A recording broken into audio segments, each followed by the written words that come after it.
کا سیاسی معاملات کا بوجھ پڑتا ہے سپریم کورٹ پہ نہیں ہوگا، لیکن اس سے کیا عوام کو فائدہ ہوا ہے آج تک؟ آج کے دن تک کوئی بتایا جائے کہ دیکھیں جی یہ جو کیسز جو تھے ان کو سال میں حل ہونا تھا یہ 3 مہینے میں حل ہو گئے ہیں، یہ عوام کو براہ راست فائدہ ہوا ہے، اور یہ ایک قومی یکجہتی پیدا ہوئی ہے، اور اس کی وجہ سے سیاسی معاملات ہمارے سلجھ گئے ہیں اور سیاسی استحکام ملک میں آ گیا ہے۔ ابھی تک تو ہمارے سامنے ایسی کوئی نہیں ہے۔ سب سے زیادہ جو بڑی بات کی جاتی ہے وہ NFC ایوارڈ کے حوالے سے کی جاتی ہے، اور NFC ایوارڈ کا جو معاملہ ہے وہ واقعی ہے قابل توجہ ہے، سنجیدہ ہے، لیکن آئین کی روح یہ تھی کہ یہ NFC ایوارڈ کے بعد ایک PFC ایوارڈ آنا تھا، پروونشل فائنانس، کہ آپ نے جو وسائل صوبوں کو دیے ہیں وہ اضلاع میں جائیں گے، ڈویژن میں، تحصیل میں جائیں گے، اس طرف تو آپ آتے نہیں ہیں۔ نہ 26ویں ترمیم میں اس کا ذکر تھا، نہ 27ویں ترمیم میں اس کا ذکر آ رہا ہے، نہ اس سے پہلے جو ترامیم ہوئی ہے، 18ویں ترمیم ہوئی ہے۔ دوسرا یہ ہے کہ جو معاملہ ہے بلدیاتی اداروں کا، اس طرف کوئی جماعت آتی نہیں ہے۔ بلدیاتی انتخابات تو بلدیاتی عمومی طور پہ عدالتی حکم پہ ہی ہوتے تیار نہیں ہوتے۔ بلدیاتی ادارے اگر موجود ہوں اور عام آدمی کے مسائل بلدیہ کی سطح پہ، تھانے تحصیل کی سطح پہ، پٹوار کی سطح پہ حل ہو رہے ہوں، تو نہ یہ آپ کو اتنی بڑی سپریم کورٹ کی ضرورت پڑے، نہ آپ کو اتنی بڑی آئینی بینچ اور آئینی عدالتوں کی ضرورت پڑے، نہ آپ کو یہ مسئلہ ہو کہ جی ملک کے اکثریت کی جو آبادی جو ہے وہ شکوک و شبہات کا شکار ہے، یا مسائل کا شکار ہے، یا بے چینی کا، اضطراب کا شکار ہے۔ یہ مسائل تو اس لیے پیدا کرتے ہیں کہ سارے اب ارتکاز اختیار دنیا بھر میں اختیارات کو نچلی سطح پر منتقل کیا جا رہا ہے۔ ہمارے ہاں آئین میں ہر ترمیم کے ذریعے جو پہلے سے موجود ہوتے ہیں اختیارات وہ بھی مزید مرتکز، مرکزیت کے ہم زیادہ مرکزیت کے زیادہ قریب جا رہے ہیں۔ عمران اسماعیل صاحب، اسٹریٹ اوے ہم آئیں گے جو آپ کی شاہ محمود قریشی صاحب کے ساتھ ملاقات ہوئی ہے، کتنی دیر گفتگو ہوئی؟ تیمارداری کے علاوہ سیاسی گفتگو کیا ہوئی؟ بسم اللہ الرحمن الرحیم۔ ہماری تقریباً 1 گھنٹے کی گفتگو رہی، شاہ جی کے ساتھ ملاقات رہی، اس میں ظاہر تیمارداری کے بھی شامل تھے اور کچھ ان کی جیل کی گفتگو بھی رہی، اور جو بیسک کرکس تھا ہمارا، جو جانے کا مقصد تھا، وہ تھا ہمارا شاہ جی سے بات کرنا کہ پی ٹی آئی کا وے فارورڈ کیا ہونا چاہیے، کس طرح سے عمران خان کی ریلیز کی کوششیں ہونی چاہیے، کس طرح ہم مددگار ثابت ہو سکتے ہیں ٹیمپریچر نیچے لانے میں، کیونکہ میری کافی عرصے سے پی ٹی آئی کے دوستوں کے ساتھ ملاقاتیں ہو رہی ہیں اور باتیں ہو رہی ہیں، تو اس میں ہم نے یہ عرض کیا کہ جو میری جو ذہن کی سوچ ہے، یا جو میرے دوستوں کی ذہنی سوچ ہے، وہ یہ ہے کہ ٹیمپریچرز کو نیچے لانا پڑے گا، فریقین سب ٹیبل پر بیٹھ کے بات کرنی پڑے گی، بھلے سے آپ فارم 47 کی حکومت کہتے رہیں، اور وہ ہے بھی، میں بھی مانتا ہوں کہ ان کے گراؤنڈ پہ ان کے پیر نہیں ہیں، وہ فارم 47 کے ذریعے آئے ہوئے ہیں، لیکن آ گئے ہیں۔ اسٹیبلشمنٹ سے ہمارے جو تعلقات ہیں وہ بے انتہا خراب ہیں، اور ایک ٹکراؤ کی صورتحال، سیاست اور صورتحال سے پی ٹی آئی کو مزید نقصان سے ہر گزرتے دن نقصان ہوتا چلا جا رہا ہے۔ اب اس نقصان کا ازالہ کیسے کرنا ہے، پارٹی کو ریوائیو کیسے کرنا ہے، جو پارٹی کے اسیر رہنما اس وقت جیل میں موجود ہیں ان کو باہر نکالنے کے لیے کیسے ہم نے ماحول کو بہتر بنانا ہے، اس کے اوپر بات چیت کرنے گئے تھے۔ اب جب ہم پہنچے ہیں تو شاہ جی نے خود بھی، جب ہماری سیاسی گفتگو شروع ہوئی تو انہوں نے بات یہیں سے شروع کی کہ سیاسی درجہ حرارت بہت زیادہ ہے، اور اس کو پی ٹی آئی کی نمبر 1 کوشش ہونی چاہیے کہ اس کو نیچے لایا جائے۔ میری عمران خان سے ملاقات نہیں ہو پاتی یا میرا پیغام وہاں تک نہیں جا پاتا، ورنہ میں خود عمران خان سے یہ بات کرتا کہ اس درجہ حرارت کو نیچے لائیں، ٹیبل پر بیٹھ کے بات کریں، پی ٹی آئی کو لیول پلینگ فیلڈ ملنے کے لیے جو محرکات کی ضرورت ہے، جو پیپلز پارٹی کو یا پی ایم ایل این کو ملا ہوا ہے، اسی طرح کا ماحول اگر ہمیں بھی ملے سیاست کرنے کے لیے، جس میں ہم پی ٹی آئی کا جھنڈا اٹھا کے سیاست کر سکیں، جس میں ہم پی ٹی آئی کے نشان پہ انتخاب لڑ سکیں، جس میں ہم ملک کی ترقی اور سالمیت میں اس کی دوڑ میں شامل ساتھ ہو سکیں، کہیں حکومت بنا سکیں، کہیں حکومت گرا سکیں، کسی قابل تو وہ کام نہیں ہو رہا ہے، بلکہ الٹا کام یہ ہو رہا ہے کہ ورکرز بھی جیل میں ہیں، لیڈرز بھی جیل میں ہیں، ایک پارٹی کسی سے پارٹی چھڑوا دی گئی، کسی نے پارٹی چھوڑ دی، کہ توڑ مروڑ کا کام ہے۔ جو باقاعدہ لیڈرشپ عمران خان کی اس وقت اپوائنٹڈ کرتا ہے، جو صورت لیڈرشپ کی صورت میں موجود ہے، ان کو ماں سے وائز کر کے اس کو کمیٹی میں ڈال دو, اس کو کمیٹی سے نکال دو, یہ ہو جائے تو وہ نہ ہو جائے, یہ ہو جائے گا تو وہ نہ ہو جائے گا, اس کے علاوہ کوئی ان کو کام نہیں ہے. ابھی جو فکر لگی ہوئی ہے ساروں کو, جو میں دیکھ رہا ہوں جو سلمان اکرم راجہ صاحب بیان دے رہے ہیں, بالکل جھوٹا بیان انہوں نے شاہ جی کے اس سے دیا. یعنی 1 گھنٹہ ہم بیٹھے ہیں شاہ جی کے پاس. یہ عمران صاحب یہ بتائیں, سرپرائز عمران صاحب اس کو تو خیر رپورٹ کیا کہ جب آپ نے رہائی کی بات کی تو شاہ محمود قریشی جو ہیں انہوں نے انکار کر دیا کہ وہ رہائی مہم کا حصہ نہیں بنیں گے بانی پی ٹی آئی کی. اس پہ کیا صداقت ہے؟ نہیں, ایسی کوئی بات نہیں. کیوں نہیں بنیں گے؟ یعنی عمران خان کو باہر نکالنا شاہ جی کا کام نہیں ہے کیا؟ عمران صاحب ان کا مقصد یہ ہے کہ وہ آپ کے ساتھ مل کر کسی تحریک کا حصہ نہیں بن سکتے, اس کی وجہ سے کہ آپ پر تحفظات ہیں برکر کے. لیکن نہیں, کی سٹوری بھی غلط تھی. شاہ جی کی بیٹی سے آپ بات کر لیجئے, مہربانوں سے بات کر لیجئے, یا شاہ جی کے لائر سے بات کر لیجئے جن کو نے کوٹ کیا ہے. ان کے لائر سے بھی میری بات ہوئی, انہوں نے کہا بالکل میں نے ایسی کوئی بات نہیں کی, انہوں نے مسلیڈ کی ہے میری بات یا غلط کوٹ کیا ہے, پر ہم نے ایسی کوئی بات نہیں کی. سو شاہ جی کی بیٹی تو ابھی ہیں اویلیبل, مہربانوں سیاست بھی کر رہی ہیں, ان سے بات کر لیں, پوچھ لیں ان سے کہ کیا بات ہوئی, شاہ جی نے کیا پیغام دیا, بالکل ٹھیک ہو جائے گا معاملہ. سو ہماری گھنٹے بھر کی ملاقات رہی, اور اس پوری ملاقات میں جو کرکس نکلا وہ میں نے آپ کو بتایا کہ وہ یہ ان کی خواہش تھی. اس سے پہلے ہماری اعجاز چودھری صاحب سے کوٹ لکھپت جیل میں ملاقات ہوئی, اور اعجاز چودھری صاحب کی بھی 100% یہی بات تھی. اور یہ بات میری جھوٹی اس لیے نہیں ہو سکتی کہ انہی سارے حضرات نے 5 لوگوں نے آج سے 6 مہینے پہلے ایک خط کے ذریعے سائن کر کے یہی بات عمران خان کو بھجوائی تھی, اور وہ it was an open letter, اب پبلش بھی ہوا میڈیا میں, میرے پاس کی نقل بھی موجود ہے, اگر آپ کہیں گے تو دے دوں گا. یہی ساری چیزیں اس میں لکھی ہوئی تھی, میں نے نہیں کہا تھا جا کے ان کو. سو آج بھی وہ اپنی اسی بات پہ کھڑے ہیں. میں کبھی 100% میں کبھی نہیں ان سے یہ بات کرنے گیا تھا کہ عمران خان کو چھوڑ دیں. عمران خان کو چھوڑ کے بچے گا کیا ان کے پاس؟ ان کے سیاسی کیریئر سب کے ختم ہو جائیں گے, پی ٹی آئی ختم ہو جائے گی عمران خان کو چھوڑ کے. عمران خان کے علاوہ تو پی ٹی آئی ایگزسٹ ہی نہیں کرتی. سو میرا اور ان کا ڈفرینس کہاں ہے؟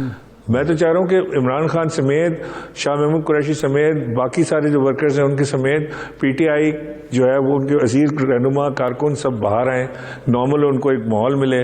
ہمارا کیا ہوگا اس کا فیصلہ عمران خان بعد میں دیکھ لیں گے کہ انہوں نے ہمیں لینا ہے کہ نہیں لینا. نہیں بھی لینا تو کوئی بات نہیں, پارٹی تو میری ہے.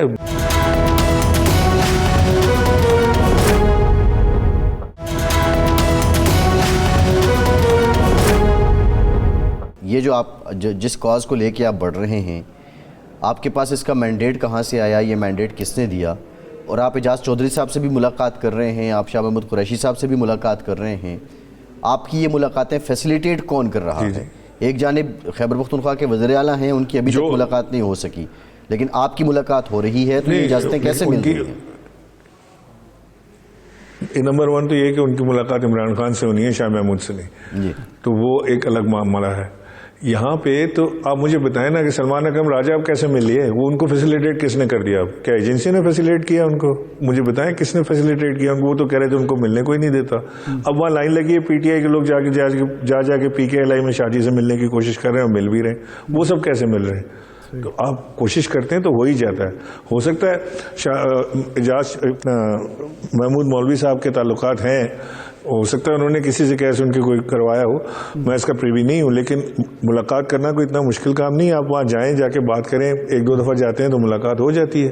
کوٹ لکھپت میں بھی لوگ جا کے مل سکتے, ان کی فیملی جا کے مل رہی ہے, ان کے پرسنل دوست جا کے مل رہے ہیں کوٹ لکھپت میں. تو ہم نے کیا کیا, ہمیں بھی ملاقات کی ضرورت مل گئی. سو اب میں ملتا ہوں تو آپ کہتے ہیں جی کس نے فیسیلیٹیٹ کیا ہے, اور اگر یہ سلمان اکرم راجہ جا کے مل لیتے ہیں تو وہ کہتے ہیں کہ جی یہ تو بڑا اچھا انہوں نے کام کیا, جا کے مل کر آ گئے. ان لوگوں کو شرم نہیں آتی کہ انہوں نے 2-2.5 سال میں پوچھا تک نہیں اپنی لیڈرشپ کو جا کے. ورکر تو کیا پوچھیں گے ہی, انہوں نے پوچھا تک نہیں. اب یہ جب ہم گئے نا تو اس کے بعد سے ان کو فکر لگ گئی کہ اب ان کو اپنے پی ٹی آئی کے لوگ جو ہیں وہ ٹرول کر رہے ہیں کہ آپ گئے کیوں نہیں, ویسے یہ بات تو بتائیں. تو اب وہاں پہنچ گئے فوراً, اب جا کے ان کے ترجمان بن رہے ہیں. So let nobody including me be a ترجمان اور شاہ جی. شاہ جی کے اپنی فیملی موجود ہے, ان کا بیٹا ہے, بیٹی ہے, ان کی طرف سے کوئی نہ کوئی بیان آ جائے گا. اور ہماری جو بات ہوئی ہے میں تو اس پہ بڑا خوش ہوں کہ مطلب شاہ جی از اے تھنکنگ پولیٹیشین. شاہ جی ایک بہت پرانے پولیٹیشین ہیں, 40-45 سال کا ان کا تجربہ ہے سیاست کا, اور وہ بھی وہی اسی ٹرمز پہ سوچ رہے ہیں جس پہ ہم سوچ رہے ہیں. اور یہ پی ٹی آئی عمران خان اور کی بھلائی کے لیے ہے, یہ پاکستان کی بھلائی کے لیے ہے. یعنی ایک طرف پاکستان کا امیج جو ہے وہ دنیا میں یہاں سے ادھر چلا گیا ہے, اور دوسری طرف ہم ادھر اس جنگ میں لگے ہوئے ہیں کہ یہ یہاں پہ کس طرح ہم یہ کر لیں, اچھا عمران صاحب, سیاست ہو جائے, کچھ ہو جائے. میرا خیال ہے کہ ہم ایک اچھی عمران صاحب یہ فرمائیں کہ یہ آئیڈیا آپ لوگوں نے 3 لوگ اس وقت سامنے ہیں, آپ لوگوں نے سوچا کہ ان لوگوں سے ملاقات ہونی چاہیے, بانی پی ٹی آئی کی رہائی یا ان کے جو باقی ساتھی ہیں, یاسمین راشد ہیں, جناب محمود الرشید صاحب ہیں, محمود الرشید صاحب کی رہائی ہو, باقی کارکنوں کی بھی رہائی ہو. اس وقت یہ سوچنا ایک مثبت چیز ہے, لیکن جو سوال پیدا ہو رہا ہے وہ یہ ہے کہ کیا یہ درجہ حرارت جو بڑھا ہوا ہے اس کے ذمہ دار یہ لوگ ہیں جس کی وجہ سے ان کو مائل کرنے کی کوشش ہے؟ کیا وہ لوگ جو حکومت میں ہیں, جو ملاقاتیں بند کر کے بیٹھے ہیں, سزا دلوا کے بیٹھے ہیں, ان سے ملنے کی ضرورت نہیں ہے کہ وہ درجہ حرارت کو کم کریں؟ نہیں, میرا تو خیال ہے کہ دیکھیں یہ معاملات دونوں طرف سے ہیں. یعنی عمران خان کی اپنی شکایتیں ہیں کہ جی میرا الیکشن لے لیا گیا, میں جیت کے مجھے حکومت نہیں دی گئی اور ساری چیزیں. ادھر بھی ان کی شکایتیں ہیں, عمران خان کے ٹویٹر ہینڈل سے آگ نکلتی ہے, وہ الگ الگ الزام لگاتے ہیں, ساری چیز ہوتی ہے, تو وہ بھی معاملات بہت. لیکن کوئی بھی چیز ایسی نہیں ہے کہ جس پہ ہم بیٹھ کے ریکنسائل نہ کر سکیں یا بات نہ کر سکیں. حکومت وقت جو اس وقت اب تک جو انہوں نے ایک بڑا دل دکھایا کہ جی بڑا یہ ٹیمپریچر نیچے لانے میں ہم مدد کریں گے, یہ ٹیمپریچر نیچے لانے میں تو شاید ان کا نقصان ہو, کیونکہ اگر کوئی عمران خان کی انڈرسٹینڈنگ بنتی ہے یا کوئی بات چیت بہتر ہوتی ہے تو عمران خان تو ان کا سب سے بڑا فریق ہے. لیکن اگر وہ یہ بات کر رہے ہیں تو ہیئر دیم آؤٹ, سن لیں. وہ 2 دفعہ آفر بھی کر چکے ہیں ملاقات کی پی ٹی آئی کو, تو پی ٹی آئی کو تو اپنی ملاقاتوں کی تعداد اور چیزوں کو بڑھا دینا چاہیے, اس طرف آنا چاہیے کہ بات چیت کے دروازے ان کو کھولنے چاہیے. نہ وہ کوئی گرینڈ اپوزیشن الائنس بنا سکے, نہ خود سے کوئی تحریک چلا سکے, نہ کوئی جلسہ جلوس ریلی میں کامیابی لے سکے, نہ کوئی انقلاب لا سکے, ماں سوائے پی ٹی آئی کو مار کے اس کو لوگوں کو جیلوں میں ڈلوانے کے اور اس کے بعد بھول جانے کے کچھ بھی نہیں کر سکی یہ لیڈرشپ. نہیں عمران صاحب جب پی ٹی آئی کی لیڈرشپ کہتی ہے کہ اسی سال جنوری فروری میں ہم نے مذاکرات کا آغاز کیا, کئی دور ہوئے, ہم نے کہا کہ عمران خان صاحب سے ہماری ملاقات کروا دیں, کمیٹی بن گئی, اسحاق ڈار صاحب نے, نائب وزیر اعظم نے, رانا ثناء اللہ صاحب نے, وزیر قانون اعظم نذیر تارڑ صاحب نے وعدہ کیا, لیکن ملاقات نہیں کرا سکے, جس کے بعد مذاکرات ختم. جب وہ مذاکرات کرانے کے لیے تیار نہیں ہے, درجہ حرارت نیچے لانے کے لیے تیار نہیں ہے, تو پھر کیسے کہا جا سکتا ہے کہ ان کی وجہ سے درجہ حرارت؟ نہیں, میں تو یہ کہہ رہا ہوں کہ پی ٹی آئی کو کوشش کرنی ہے درجہ حرارت نیچے لانے کی نا, اور کسی نے نہیں کرنی. باقی لوگ تو تھریٹن ہیں اس چیز سے. تو آپ اپنی کوشش تو ختم نہ کریں کہ جی اب آپ نے مجھے اس دن کھانے پہ نہیں بلایا تو میں اب آج کے بعد سے میں آپ سے بات نہیں کروں گا. You don't have that liberty, choice نہیں ہے پی ٹی آئی کے پاس. پی ٹی آئی کو اس درجہ حرارت کو نیچے لانے کے لیے جو کچھ بھی کرنا پڑے کرنا چاہیے. اسٹیبلشمنٹ سے بات کریں, اپوزیشن سے بات کریں, حکومت سے بات کریں, مولانا فضل الرحمان کے پاس جائیں, جس سے بھی کرنی پڑے ان کو بات کرنی چاہیے. یہ تو بالکل بچکانہ بات ہے. اس دن مولانا صاحب کہہ رہے تھے کہ جی پی ٹی آئی کو میں یہ سمجھ نہیں آتا کہ بات کس سے کی جائے. انہوں نے کہا کہ جی ہم حکومت سے بات نہیں کریں گے, اگلے دن وہ مجھے چھوڑ کے حکومت کے پاس چلے گئے, میں بیٹھ کے ٹی وی پہ دیکھ رہا ہوں. اس طرح کے میں یہ کہہ رہا ہوں کہ پی ٹی آئی کی کوشش ضرورت ہے. جی آپ جو بات کر رہے ہیں, پہلے تو یہ مان لینا کہ یہ درجہ حرارت نیچے لانا پی ٹی آئی کی ضرورت ہے, حکومت کی ضرورت نہیں ہے کہ پی ٹی آئی اور اسٹیبلشمنٹ کے بیچ میں درجہ حرارت نیچے آئے. ان پرنسپل آپ کی بات ٹھیک ہے, لیکن اب عالم یہاں پہ یہ ہے کہ آپ لوگوں نے ملاقات کی. آج رؤف حسن صاحب کا ایک ٹویٹ آیا, اس ٹویٹ میں انہوں نے وہ نوٹیفیکیشن شیئر کیا کہ جب 2023 میں فواد چودھری صاحب کی پارٹی رکنیت ختم کر دی گئی تھی اور پارٹی سے انہیں نکال دیا گیا تھا. پی ٹی آئی کا فالوور یا پی ٹی آئی کی موجودہ لیڈرشپ یہ بھی کویسچن اٹھا رہی ہے کہ آپ جو کاز لے کے بڑھ رہے ہیں, آپ کو یہ مینڈیٹ کس نے دیا ہے؟ نہیں، مجھے کوئی مینڈیٹ کسی کو دینے کی ضرورت نہیں ہے. آپ اگر سیدھا سوال کر لیں کہ جی پی ٹی آئی کی لیڈرشپ یہ سوال اٹھا رہی ہے کیا آپ ایجنسیوں کے کہنے پہ تو یہ کام نہیں کر رہے ہیں، تو میں آپ سے کہہ رہا ہوں بالکل ویمنٹلی میں ڈینائی کر رہا ہوں کہ میرا کسی ایجنسی کے کسی آدمی نے کسی نے مجھے فون کر کے نہیں کہا یا بلا کے نہیں کہا کہ جی یہ کر لیں. میرا کوئی نہیں ہے، تعلق ہی نہیں ہے. میری یہ اپنی چیز ہے. میں نے آپ کو بتایا کہ ہمارے جو یہ لوگ ہیں اس میں محمود مولوی صاحب ایک ایسے آدمی ہیں جن کے تعلقات ہیں زیادہ. انہوں نے کوئی بات کی ہو تو کی ہو، ہمیں کوئی ڈائریکشن کسی کی نہیں. یہ ہم خود سے ایک ایفرٹ کر رہے ہیں، ایک کوشش کر رہے ہیں، ایک very sincere effort out of love of Pakistan, out of love of Imran Khan. ہم یہ ایک ایفرٹ کر رہے ہیں کہ جی اس کو کسی طرح ہم کسی ایک کنارے پہ پہنچا دیں. اس کو ہم اگر ہم سے کچھ ہو سکتا ہے، بن پڑتا ہے تو ہم کرتے ہیں. ہو سکتا ہے کہ ہم بالکل ہی ناکام ہو جائیں، ہو سکتا ہے کوئی کامیابی اس میں مل جائے. یہ فرمائیں، اللہ کو معلوم ہے. یہ فرمائیں عمران صاحب، یہ فرمائیں کہ فارمولہ کیا ہوگا. فواد صاحب کہتے ہیں کہ جی ایک قدم حکومت آگے بڑھے اور عمران خان اور پی ٹی آئی پیچھے. کون سا قدم حکومت آگے بڑھائے اور پی ٹی آئی پیچھے ہٹے تو پھر یہ دونوں میٹنگ پوائنٹ آئے گا؟ آپ کے خیال میں، آپ کے ذہن میں آپ کی تجویز کیا ہے کہ کون سا قدم حکومت کو فوری طور پر اٹھانا چاہیے اور کون سا قدم پیچھے ہٹنا چاہیے پی ٹی آئی کو یا عمران خان صاحب کو، جس کی وجہ سے ان کا درمیان بیٹھ کے کوئی معاملات طے پا سکتے ہیں؟ دیکھیں، سب سے پہلے تو جو ہمارے ورکرز اور خواتین جیلوں میں قید ہیں اور ان کے اوپر مقدمے کٹے ہوئے ہیں اور فکٹیشیس ٹائپ کے مقدمے ہیں جن کی بیلیں ہو سکتی ہیں، اس میں رکاوٹیں اٹکی ہوئی ہیں، تو ان کو کم سے کم ریلیف ملنا چاہیے کہ وہ جو مزدور طبقہ ہے یا دیہڑی دار لوگ ہیں یا خواتین ہیں، بیگم راشمین راشد ہیں، کینسر کی پیشنٹ ہیں، سختیاں جھیل رہی ہیں، اور بھی بہت ساری خواتین ہیں، تو کم سے کم ان کو تو ریلیف دیں. ایک جیسچر آف گڈ ول تو وہ یہی شو کر سکتے ہیں نا وہاں سے کہ وہ ریلیف دیں. وہ یہ تو نہیں کر سکتے کہ عمران خان کو جیل سے باہر نکالیں اور ایک ہفتے بعد اس کو وزیر اعظم بنا دیں اور پھر ان کے اوپر سختی شروع ہو جائے. یہ کام تو نہیں ہوگا.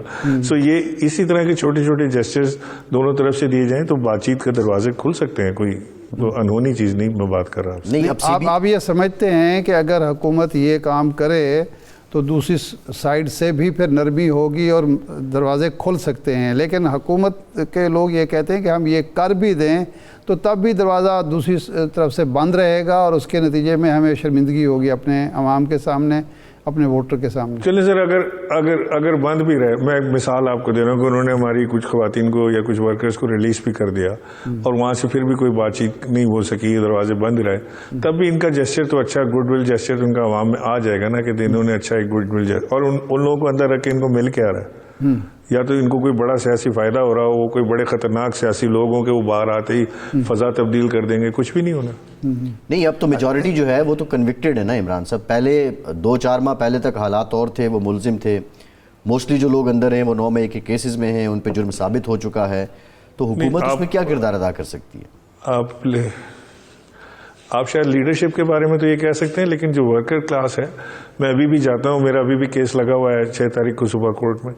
وہاں پہ ہزاروں کی تعداد میں ہمارے ورکرز آتے ہیں جو بیچارے صرف آتے ہیں، تاریخ لگواتے ہیں اور پھر چلے جاتے ہیں. ان کا کوئی کنوکشن نہیں ہے، کچھ بھی نہیں ہے. اور لیڈرشپ میں بھی سب کنوکٹڈ نہیں ہے اور بیلیبل افینس بھی ہیں، تو وہ کچھ نہ کچھ مطلب معاملات بن سکتے ہیں اگر کرنا چاہیں تو. پاکستان میں تو آپ نے دیکھا ہے جس وقت معاملات بننا شروع ہوتے ہیں تو کیسے مسلم لیگ نون کے ایک کے بعد ایک ہر روز ان کی بیلیں لگتی گئیں اور وہ کیسز معاف ہوتے گئے. وزیر اعظم جیسے بنے ہیں، شاہ محمود قریشی صاحب، سزا ملنی تھی. شاہ محمود قریشی صاحب تو ویسے بھی بری ہو چکے ہیں، میرے خیال وہ تو کنوکٹڈ رہے بھی نہیں اب. اچھا یہ فرمائیں کہ یہ 27ویں ترمیم کا ان کے بھی آئے کیسز نہیں، کیسز ہیں، لیکن وہ کنوکشن نہیں ہے. کیسز تو ہیں ان کے خلاف. جی کنوکشن. ہاں، جی 27ویں ترمیم اب سامنے آئی ہے. بلاول بھٹو صاحب نے پہلے ٹویٹ کیا، اس کے بعد وفاقی وزراء نے بھی کہا کہ ہاں جی آج اطلاع یہ ہے کہ اب سینٹ کا اور قومی اسمبلی کا اجلاس کل سے شروع ہوگا اور مسلسل جاری رہے گا. کیا یہ 27ویں آئینی ترمیم کا مسودہ وہ دونوں فریقوں کے درمیان نقطہ آغاز بن سکتا ہے کہ یہ مل بیٹھیں اور اس سے بحث کرتے کرتے باقی معاملات کو بھی طے کر لیں؟ میرا تو خیال ہے کہ یہ 27ویں ترمیم جو ہے یہ آلریڈی طے شدہ ہے دونوں کے درمیان. مسودہ یہ انہوں نے شیئر نہیں کیا ابھی تک. یہ اپوزیشن جماعتوں کو اعتماد میں لینے کے لیے تیار نہیں ہے، بحث کرانے کے لیے تیار نہیں ہے. تو حالانکہ بہتر یہ ہوتا ہے کہ مسودہ شیئر کرتے.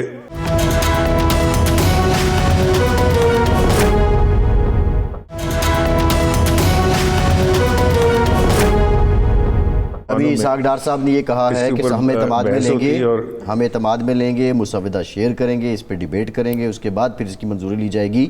لیکن دوسری جانب ابھی مسودہ شیئر ہوا نہیں تو پیشگی پی ٹی آئی جو اس کو مسترد کر رہی ہے وہ کیا جسچر ہے؟ نہیں، وہ کہہ رہے ہیں کہ جو نکات انہوں نے اٹھائے ہیں بلاول بھٹو کی ٹویٹ سے، اس میں جو نکات ان کو ملے اس کے اوپر ان کو اعتراض ہے. اچھا، وہ نکات میں اعتراض کیا ہے کہ این ایف سی ایوارڈ سے خود پی ٹی آئی کی حکومت میں، پی ٹی آئی حکومت تنگ تھی این ایف سی ایوارڈ سے، اور ہم چینج کرنا چاہتے تھے این ایف سی ایوارڈ کا سسٹم، یعنی 18ویں ترمیم کو ہم امینڈ کرنا چاہتے تھے. وہ اب وہ بھی اس میں ہے. اس میں علاوہ 253 کی جو ڈسکشن ہو رہی ہے، مجھے نہیں پتا وہ بھی کس حد تک ٹھیک ہے کہ نہیں ہے، لیکن اس کے علاوہ جو ہے باقی چیزیں جو ہیں این ایف سی ایوارڈ ہے یا لوکل حکومتوں کو زیادہ پاورفل کرنا ہے، یہ سب تو پی ٹی آئی کے پروگرام کا مین ایجنڈا ہے. لوکل حکومت کو پاورفل کرنا، پاور جو ہے وہ نچلی سطح تک پہنچانا، ایجوکیشن، ہیلتھ وفاق کا حصہ بنانا، اور این ایف سی ایوارڈ جو ہے اس کو دوبارہ سے ٹھیک کرنا یا اس کو ختم کرنا، یا پی ایف سی ایوارڈ کو انفورس کرنا، یہ سارے تو پی ٹی آئی کی اپنی چیزوں کا حصہ ہے. میرا خیال ہے کہ جب مسودہ کو ملے گا وہ پڑھیں گے اس کو پراپرلی. عمران صاحب، جو مشکلات پی ٹی آئی کو تھیں اس وقت بھی جس کی وجہ سے وہ نہیں ہو سکا، کیا صوبے اب خاص طور پر چھوٹے صوبے جو ہیں وہ اس پر تیار ہوں گے کہ اپنے حقوق سے دستبردار ہو جائیں، اپنا جو این ایف سی ایوارڈ میں حصہ ہے وہ کم کر لیں، اور جو انہیں 18ویں ترمیم کی صورت میں خود مختاری حاصل ہوئے وہ اس سے دستبردار ہو جائیں؟ یہ ترمیم جو ہے یہ صوبوں اور مرکز کے درمیان تعلقات بہتر بنائے گی یا خرابی پیدا ہوگی؟ آپ کی ذاتی رائے کیا ہے؟ دیکھیں، میں یہی آپ سے عرض کر رہا ہوں نا کہ جی اس کو بحث کے لیے تو کھولیں نا، مسودہ نکالیں، بحث کے لیے کھولیں، اس پہ گڈز اینڈ بیڈس کے اوپر بات چیت ہو. این ایف سی ایوارڈز میں وفاق تو کنگلا ہو جاتا ہے. جس دن پہلا دن شروع ہوتا ہے وفاق کا کیلنڈر ایئر شروع ہوتا ہے، فسکل ایئر، اس دن وفاق جو ہے وہ مائنس سے شروع کرتا ہے، اور صوبوں کی لاٹری نکلی ہوئی ہے، اور بے انتہا فنڈ جو ہیں وہ بے دریغ استعمال ہو رہا ہے فنڈز کا، اور ضائع بھی ہو رہے ہیں فنڈز جو پراپر جگہ جا سکتے ہیں. So we need to rethink کہ اگر کوئی ایک جگہ کوئی چیز غلط ہوئی ہے تو اس کو ٹھیک کر سکتے ہیں. تو میں تو فیور میں ہوں.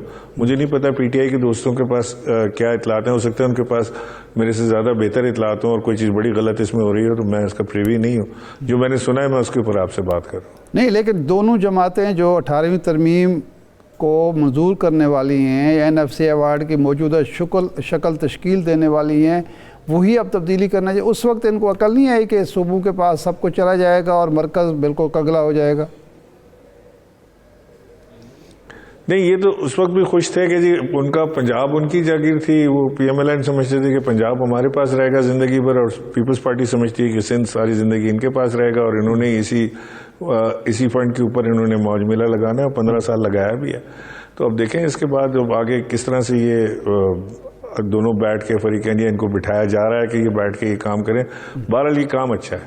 سو 18ویں ترمیم کو جو امینڈ کرنا جو ہے یہ کام اچھا ہے. جی ٹھیک، بہت شکریہ عمران صاحب کے وقت کا. شاہد صاحب، اب کوئی ایمبیگوٹی نہیں ہے کہ 27ویں ترمیم آئے گی یا نہیں آئے گی. نائب وزیر اعظم اور وزیر خارجہ اسحاق ڈار نے on the floor of the senate یہ کہا ہے کہ 27ویں ترمیم آئے گی، اس کو فلوٹ کیا جائے گا، پہلے قومی اسمبلی میں آئے گی، اس پر بحث ہوگی، تمام جو سٹیک ہولڈرز ہیں، سیاسی جماعتیں ہیں، ان کے سامنے رکھی جائے گی، اور بلاول صاحب نے جو کہا ہے وہ ان پٹ بھی ہم نے کنسیڈر کر لی ہے. دیٹ مینس کہ اب 27ویں ترمیم تو آ رہی ہے. اب یہ جو ڈیبیٹ ہے، ابھی عمران اسماعیل صاحب نے جو بات کی ہے وہ بھی ایک کنٹراڈکشن ہے کہ آرٹیکل 243 کے علاوہ جو جتنے نکات ہیں باقی ان سب میں یہ پی ٹی آئی کے اپنے دور حکومت میں بھی وہ کرنا چاہتی تھی. تو اب کوئی گراؤنڈ بنے گا لارج کنسنسس کا، آپ سمجھتے ہیں کوئی کسی نہ کسی نقطے پہ کوئی اتفاق ہوگا، یا پھر ہم دیکھیں گے کہ مولانا کی اب وہ ماضی والا ریفرنس تو ہے نہیں، پیپلز پارٹی نون لیگ کے پاس اب نمبرز اتنے تو ہیں، یا ماضی میں بھی مولانا نے اتفاق کر لیا تھا نا. ہاں، اتفاق کر لیا تھا، یا اپوزیشن کے پاس کوئی نہ کوئی موقع ہے کہ وہ اس کو مزید الیبریٹ کریں اپنے پولیٹیکل پوائنٹ سکورنگ کے لیے. دیکھیں، بات یہ ہے کہ تمام سیاسی جماعتیں اگر اتفاق رائے سے ایک ایسی ترمیم کرتی ہیں جس سے وفاق اور صوبوں کے تعلقات کار مزید بہتر ہوتے ہیں، خرابی پیدا نہیں ہوتی، عدلیہ کی آزادی پر کوئی قدغن نہیں عائد ہوتی، اور بہتر پرفارم کر سکتی ہے عدلیہ، اگر عام آدمی کو اس سے فائدہ ہوتا ہے بلدیاتی نظام کی شکل میں فائدہ ہوتا ہے، PFC ایوارڈ کی شکل میں پیدا ہوتا ہے، یا کسی بھی حوالے سے فائدہ ہوتا ہے، تو اس کو عوام بھی قبول کریں گے اور سیاسی جماعتوں کو اس پہ اتفاق رائے کرنا چاہیے۔ اچھا ایک میں آپ کو واقعہ سناؤں، جناب باجوہ صاحب نے یہ کہا کہ میں جب آرمی چیف بنا تو میاں نواز شریف صاحب میرے پاس آئے اور انہوں نے کہا کہ باجوہ صاحب یہ جو 18ویں ترمیم ہے اس کی وجہ سے تو ملک چلانا مشکل ہے، ملک چلایا ہی نہیں جا سکتا، سارے وسائل صوبوں کے پاس چلے جاتے ہیں اور ہمارے پاس صرف قرضہ ہوتا ہے جو ادائیگی ہم نے کرنی ہوتی ہے، دفاع کے لیے وسائل فراہم کرنے ہوتے ہیں یا MNS کو فنڈز دینے ہوتے ہیں۔ یہ بھی عجیب بات ہے کہ آپ بلدیاتی اداروں کو فنڈز نہیں دیتے، بلدیاتی اداروں کو اپنے پروان چڑھنے نہیں دیتے، اور MNS MPs کو اربوں روپے کے فنڈز دے دیتے ہیں، اور پھر وہ اس میں جو گھپلے ہوتے ہیں وہ سب کے سامنے ہیں۔ یہی بات عمران اسماعیل صاحب کہہ رہے ہیں کہ جی وفاق ان کی پیپلز پارٹی PTI کی حکومت بھی تنگ تھی اس سے 18ویں ترمیم سے۔ لیکن میرا سوال یہ ہے کہ چھپ چھپا کے ایسی ترامیم کیوں کی جاتی ہیں جس کے مفاسد، جس کی برائیاں، جس کی خرابیاں ان کو بعد میں نظر آتی ہیں؟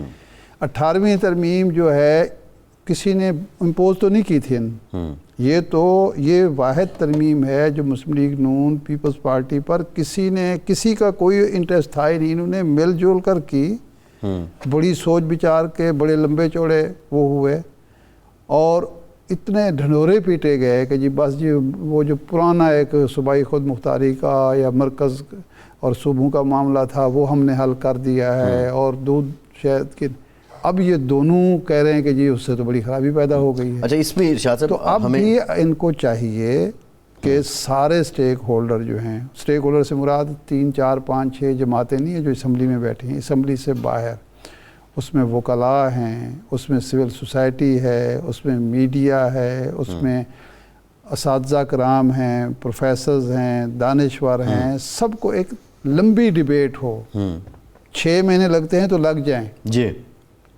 تجاویز طلب کی جائیں، اس کے بعد ڈیبیٹ کے بعد وہ ترمیم کی جائے، جو دنیا بھر میں مہذب ممالک میں، جمہوری ممالک میں ایسا ہی ہوتا ہے، اور وہ رائٹ بھی ہے پارلیمان کا، وہ رائٹ ہے، وہ کریں۔ بالکل ٹھیک ہے۔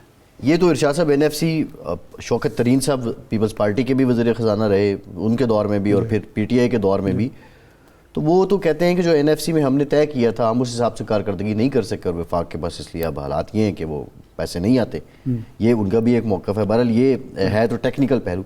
حافظ احسان کھوکھر صاحب نے ہمیں جوائن کیا ہے، مایناز قانون دان ہے، بہت شکریہ صاحب آپ کا۔ حافظ صاحب یہ بتائیے گا کہ یہ 27ویں ترمیم کی جو بات ہو رہی ہے اس کی ضرورت کیوں پیش آ رہی ہے، اور یہ جو ایک امپریشن دیا جا رہا ہے کہ جو بنیادی ڈھانچہ ہے آئین کا شاید وہ اس سے متاثر ہوگا، پھر یہ بھی ایک کرٹیسزم ہو رہا ہے کہ شاید سپریم کورٹ کا جو آئینی بینچ ہے اس سے مقاصد نہیں حاصل ہو رہے ہیں اس وقت جو کرنٹ پولیٹیکل ایلیٹ ہے۔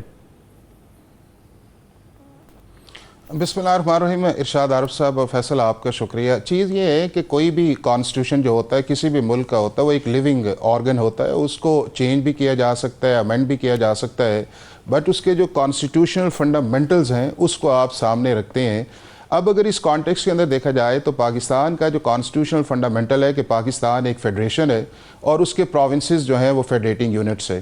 اب اس کے بعد جب کانسٹیٹیوشن بنایا گیا تو اس کے اندر ایک فیڈرل لیجسلیٹو لسٹ تھی، ایک کانکرنٹ لیجسلیٹو لسٹ تھی، اور اس کے بعد ہم نے فنڈامنٹل رائٹس پہ بات کی، یا اس کے بعد پرنسپلز اور پالیسیز بات کی، لوکل گورننس پہ بات کی، ایڈمنسٹریشن کو بہتر کرنے پہ بات کی، انسٹنٹ جسٹس پہ بات کی۔ یہ ساری چیزیں ایسی تھیں کہ جو پاکستان کے کانسٹیٹیوشن کا حصہ تھیں، بٹ اس کی امپلیمنٹیشن جو ہے وہ ہمیشہ سے ایک بڑا جو ہے وہ کویسچن مارک رہا اور اس کے اوپر کرٹیسائز بھی ہوتا رہا۔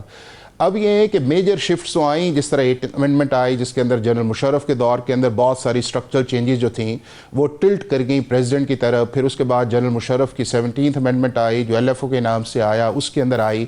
لیکن جو میجر چیز آئی میں سمجھتا ہوں کہ پاکستان کی کانسٹیٹیوشنل ہسٹری کے اندر 2 امینڈمنٹس آئیں۔ ایک وہ امنڈمنٹ ہے جو 18ویں ترمیم کی امنڈمنٹ ہے، اور 18ویں ترمیم سے پہلے پاکستان کی ساری جو پولیٹیکل پارٹیز تھیں وہ اس چیز پہ ایگری تھیں کہ پاکستان کے اندر جو ہے ایک ایسا آئینی عدالت کا سسٹم ہونا چاہیے کہ جس سے جو آئینی معاملات، گورنمنٹ میٹرز ہیں یا اس کے بعد انٹرپریٹیشن آف لا ہے یا آپ کی ایڈوائزری جورسڈکشن ہے، وہ انڈیپینڈنٹ ہونی چاہیے. چونکہ پاکستان کی سپریم کورٹ جو تھی وہ 95-96 سے آہستہ آہستہ جو ہے وہ جوڈیشل ایکٹیویزم کی طرف جاتے جاتے ایگزیکٹو انکروچمنٹ کی طرف گئی. تو اسی کی آپ یہ دیکھیں کہ اسی پاکستان کی سپریم کورٹ کے چیف جسٹس ارشاد حسن خان کے بینچ نے پاکستان کے جنرل مشرف جو اس دور کے جنرل تھے انہیں کہا گیا کہ جی آپ کانسٹیٹیوشن کو امینڈ بھی کر سکتے ہیں، اور انہیں 3 سال بھی دیا گیا. تو ایک کانسٹیٹیوشنل ہسٹری ایسی تھی کہ جس کے بنیاد پہ یہ کہا جا رہا تھا کہ آئینی عدالت بننی چاہیے. اب ہوا یہ ہے کہ ہماری ایک انڈیپینڈنس آف جوڈیشری کی موومنٹ آئی، اور چیف جسٹس افتخار چودھری صاحب جو تھے وہ بڑے ایک اگریسو موڈ کے اندر پاکستان کے چیف جسٹس بنے. تو بہت ساری چیزوں کو جب ٹچ کیا گیا تو کانسٹیٹیوشنل کورٹ والا معاملہ، چونکہ اس وقت ایسی سچویشن تھی کہ جس کے اندر کوئی بھی گورنمنٹ یہ رسک نہیں لے سکتی تھی پولیٹیکلی جو ہے، تو ان پولیٹیکل پارٹیز نے کہا کہ ہم اس پہ نہیں جاتے، اس کو بعد کے اندر دیکھیں گے. لیکن جو سرٹن امینڈمنٹس اس کی طرف چلے گئے. اب جو سرٹن امینڈمنٹس کے اندر چلے گئے تو آپ کو ایک ایکسٹریم ویو اس کے اندر آیا کہ آپ نے کانکرنٹ لسٹ بھی ختم کر دی. 160 جس کے اندر ہے کہ آپ کے فیڈریٹنگ یونٹس جو ہیں اس کو آپ نے جو فسکل سپیس ہے وہ بہت زیادہ دے دی.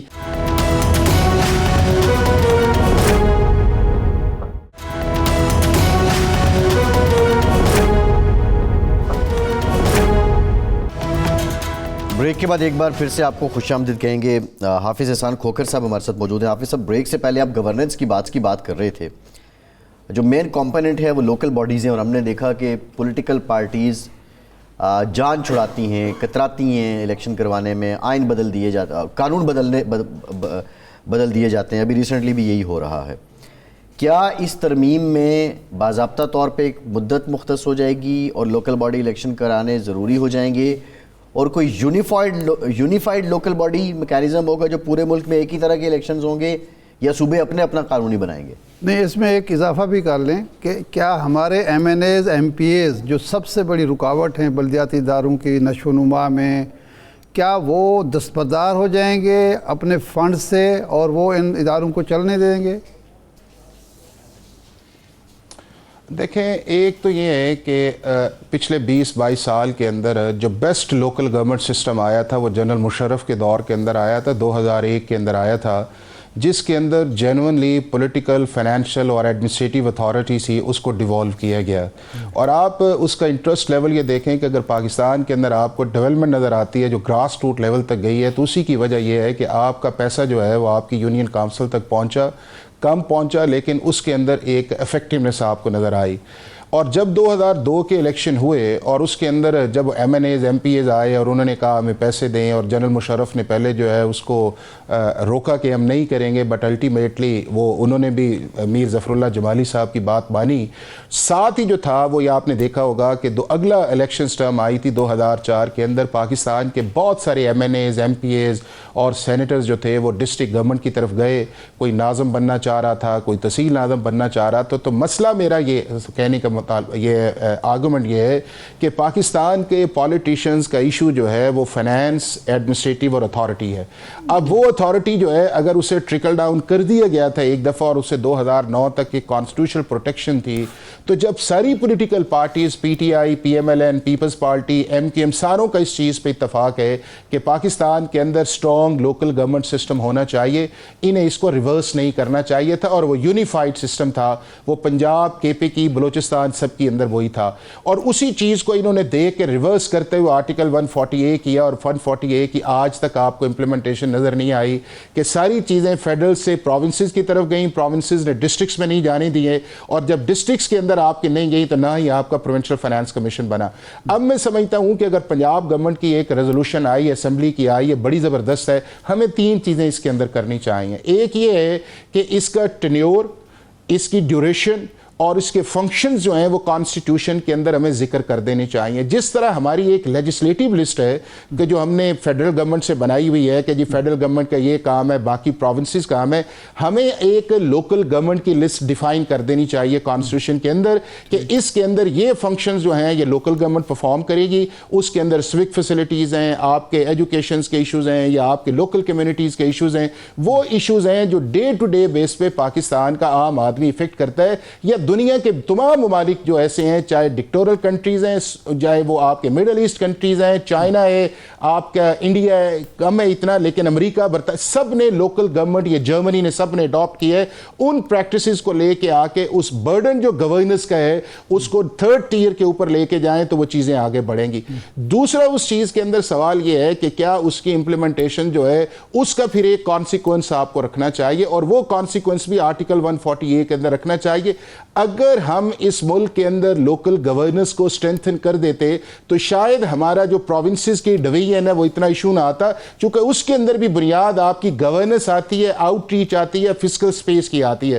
تو میں یہ سمجھتا ہوں کہ ایک اچھی اپرچونٹی ہے. اور جنرلی بھی آپ دیکھ لیں کہ جن ایشوز پہ بھی بات کی جا رہی ہے, کیا پاکستان کا ایک حافظ صاحب آپ بجا فرما رہے ہیں, لیکن ہمارے جو صوبے ہیں وہ صرف وفاقی اکائیاں نہیں ہیں, وہ ہماری ثقافتی اور تہذیبی اکائیاں بھی ہیں, اور ہماری ثقافت و تہذیب بھی ان سے جڑی ہوئی ہے. وہ اپنے آپ کو صوبے یہ سمجھتے ہیں کہ ہم پاکستان سے پہلے بھی ہماری شناخت موجود تھی, ان کی شناخت کا مسئلہ بھی ہے. یہ جب آپ NFC ایوارڈ لاتے ہیں, ان کے وسائل کم کرتے ہیں, 18ویں ترمیم کو آپ تبدیل کرتے ہیں, ان کی شناخت پر کوئی اثرات مرتب ہوتے ہیں, جب بلدیاتی اداروں کے ذریعے وہ سمجھتے ہیں کہ ہمیں کمزور کیا جا رہا ہے, تو یہ قابل قبول ہوگا اور صوبوں اور مرکز کے درمیان محاذ ہی نہیں شروع ہو جائے گی. نہیں ارشاد صاحب ایسا نہیں ہے. دیکھیں ایڈنٹیفیکیشن کسی بھی پروونس کی ہونا میرا خیال ہے کہ وہ ایسا ایشو نہیں ہے. اصل ایشو جو ہے, اگر فرض کیا آپ پنجاب کی بات کر لیتے ہیں تو پنجاب کی ایڈنٹیفیکیشن ایشو نہیں ہے. پنجاب کا ایشو یہ ہے کہ اتنا بڑا صوبہ ہے, ایڈمنسٹریٹیولی ہینڈل نہیں کیا جا سکتا, فسکل سپیس جو ہے وہ آپ کا ساؤتھ ہے اس کی طرف جاتی نہیں ہے, اس کے لیے ایڈمنسٹریٹیو یونٹس بننا چاہیے. KPK کے اندر چلے جائیں, ان کا یہ کہنا یہ ہے کہ اس یہاں کے اوپر 2 بننے چاہیے, چونکہ جو ہزارہ ہے اس کے اپنے ڈائنامکس ہیں, اس کا اپنا ہے, اور ہزارہ جو ہے وہ شروع کے اندر شاید KPK کا حصہ بھی نہیں تھا. اس کی جو انگریز دور کے اندر جب انہوں نے صوبہ بنایا تو اس کی ڈویژن جو ہے وہ کر دی نہیں, تو وہ ایک پنجاب والی سائڈ پہ تھی. بلوچستان آپ کا ہے, بہت بڑا صوبہ ہے, 43% ہے, اس کی ایک اور ہے. سندھ کے ڈائنامکس اور ہیں, کراچی کا اور ہے. تو یہ ایک ایشو نہیں ہے. ایشو جو ہے میں سمجھتا یہ ہوں وہ ہے لوکل سیٹسفیکشن, اور لوکل سیٹسفیکشن کے لیے آپ کو لوکل گورنمنٹس جو ہے وہ جانی چاہیے. اب اگر آپ لوکل گورنمنٹس پہ چلے جاتے ہیں, آپ اس ایکسپیرینس کو کر لیتے ہیں, اس سے لوگوں کا جو ہے وہ سیٹسفیکشن لیول بڑھ جاتا ہے, تو پھر وہ چیزیں جو ہیں کہ جو آپ پہلے لاہور یا کراچی یا جو بڑے شہر ہے پشاور یا کوئٹہ, جو ان سے آپ ٹارگٹ کرتے ہیں, وہ ٹارگٹ آپ کا کم ہوتا. اب یہ ہے کہ چونکہ لوکل چیزیں جب نہیں ہیں, ٹارگٹ آپ بڑے شہروں کو کرنے کی بجائے جو آپ کیپٹل, وہاں سے ڈائیورژن ایشو کی جو ہے وہ آپ اسلام آباد کی طرف کر دیتے. جی اسلام آباد نے نہیں کیا. بھئی اسلام آباد نے 15 سال کے اندر ایسی تمام چیزیں ایڈمنسٹریٹیولی پروونسز کو دے دی ہیں کہ جو پاکستان کے عام آدمی کے ڈے ٹو ڈے افیئر سے یا ڈیولپمنٹ سے ڈیل کرتی ہیں. کیا پاکستان کے صوبوں نے, چاہے ساری پولیٹیکل پارٹیز, آپ مینیفیسٹو نکالیں, سب یہی کہتے ہیں کہ یہاں پہ لوکل گورنمنٹ سٹرونگ آنی چاہیے, ریولوشن آنی چاہیے, پاور آنی چاہیے. کیا انہوں نے وہ ٹرکل ڈاؤن ایفیکٹ کیا؟ جی بہت شکریہ حافظ احسان کھوکھر صاحب, آپ کے وقت کا. ارشاد سے شکریہ. آج کے پروگرام سے اتنا ہی, اجازت دیجیے.